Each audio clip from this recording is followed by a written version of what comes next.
आज हमारे दौर का हाल ये है कि एक तो मदरसों का हाल बहुत खराब है। मदरसों में लोग अपने बच्चों को पढ़ाना ही नहीं चाहते, और अगर पहुंचते भी हैं मदरसे तो अगर स्कूल जाने की बारी आती है तो माँ सुबह 6 बजे टाइम से उठ जाती है कि नहीं?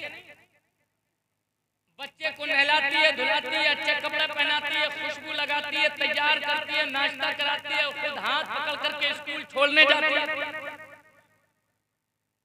और लेकिन जब वही बच्चा पढ़ने के लिए निकलता है मस्जिद की तरफ, मदरसे की तरफ, तो उसका हाल देखने वाला होता है। अब इस माँ को ना तो उस बच्चे के लिबास का ख्याल है, ना उसके चेहरे का ख्याल है, ना उसके बालों का ख्याल है, ना उसके जिस्म के किसी हिस्से का ख्याल है कि वो पाको साफ है, उसके कपड़े साफ हैं कि नहीं है। समझना? जब यही बच्चा स्कूल की तरफ चलता है तो माएँ और बाप जो है वो खूब उसे सजा रचा करके भेजते हैं। लेकिन जब मदरसे पहुंचने की बारी आती है तो कभी कपड़े गंदे हैं, कभी पैजामा घुटनों से फटा हुआ है, तो कभी कुर्ते के जो है कॉलर में कोई बटन नहीं है, कभी टोपी गंदी है, कभी चेहरे का कभी बच्चे का चेहरा जो है वो सना हुआ है, गर्द आलूद है। ऐसे ही आलम में मदरसे भेज दिए जाए। समझ रहे? लेकिन बात हकीकत ये है कि वो दुनियावी तालीम है, उससे दुनिया हासिल हो रही है, उससे पैसा हासिल हो रहा है, तो उसके लिए माँ भी सुबह उठ जा रही है, बाप भी सुबह उठ जा रही है। और जहाँ मदरसे भेजने की बात आ रही है तो उन्हें मालूम है कि ये इमाम बन जाएगा तो तनख्वाह मिलेगी कितनी, सिर्फ 5,000।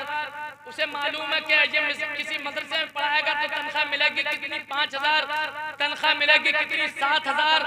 इसलिए आज दीनी तालीम पर लोगों ने तवज्जो देना छोड़ दी है। आज मदरसों की तरफ बच्चों को भेजना छोड़ दिया है। ऐ लोगों, मैं तुम्हें पैगाम देना चाहता हूँ, तवज्जो से सुनो।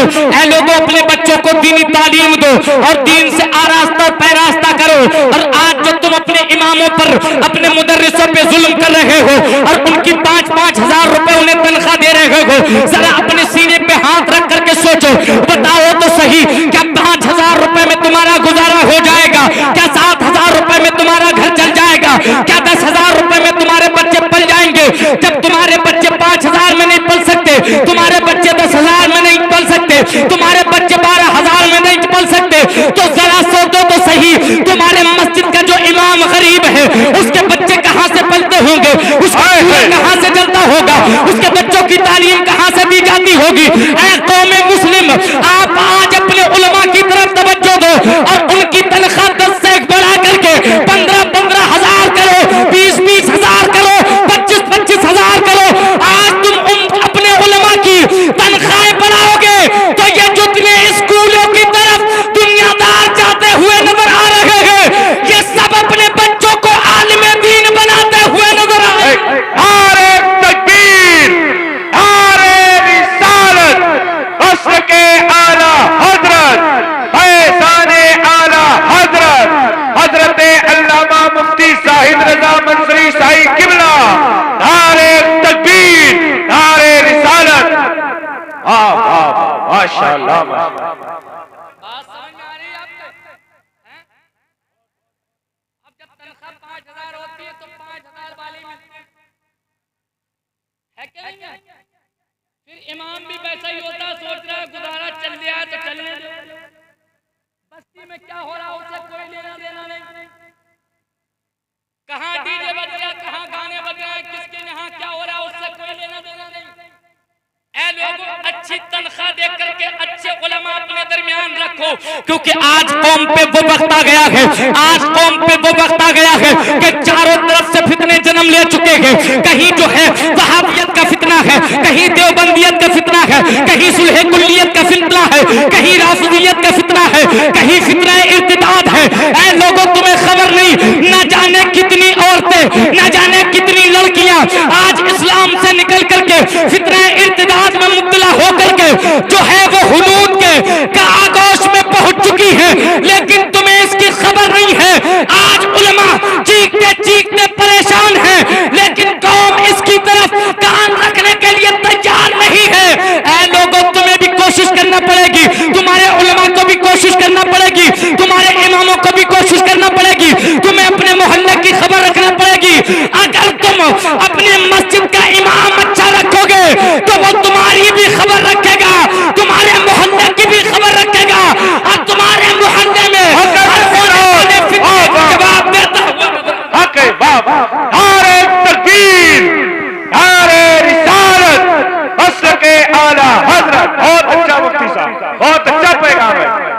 जिंदाबाद जिंदाबाद।